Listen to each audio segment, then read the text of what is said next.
President Jair Bolsonaro considerably outperformed expectations in Brazil's election Sunday, proving that the far-right wave he rode to power 4 years ago remains a force as he fought his way into a runoff against leftist former President Luiz Inácio Lula da Silva. The most trusted opinion polls had indicated that Lula was far out front, potentially to the extent that he could clinch a majority of votes in the first round. One prominent pre-election survey gave him 14-point lead. But in the end, Bolsonaro came within just 5 points and will face Lula in an October 30 runoff.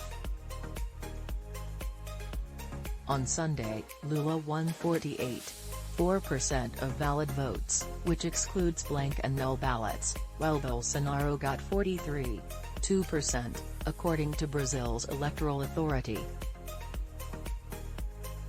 The first round's 9 other candidates were far behind. This is a big defeat for the Democratic Center that saw its voters migrate to Bolsonaro in a polarized scenario, said Arilton Freire, director of Curitiba-based Instituto Opinião. Lula starts ahead, but it won't be easy for him. The vote was virtually free from the political violence many had feared. Alexander de Moraes, the Supreme Court justice who also leads the electoral authority, congratulated Brazil for the safe, calm, harmonious and peaceful election that demonstrated its democratic maturity. Yet tensions remain high, as are the stakes. The election will determine whether the country returns a leftist to the helm of the world's fourth most populous democracy or keeps Bolsonaro in office for another term.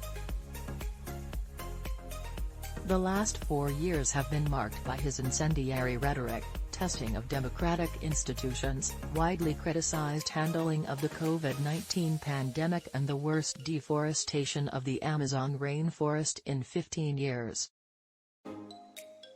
But he has built a devoted base by defending conservative values and presenting himself as protecting the nation from leftist policies that he says infringe on personal liberties and produce economic turmoil. I understand there is a desire from the population for change, but some changes can be for Bolsonaro, who has repeatedly claimed without evidence that the nation's electronic voting machines are vulnerable to fraud, didn't challenge the result.